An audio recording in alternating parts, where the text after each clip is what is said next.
Ayun na, niluluto na ni ate. Ayun. Ayun, marami guys eh. Yun pa oh, ang dami nasa misa. Halagang 45 lang yun guys. Pinili ko. Oh, kain tayo. Kain tayo. Sarap.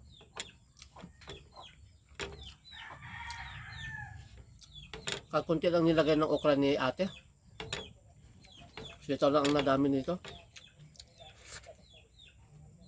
Dami kong kanin no.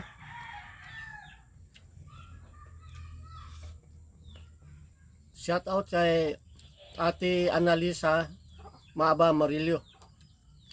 Ate, kain po tayo ate. Analisa Maaba Murillo. Nabulol-bulol na ako guys.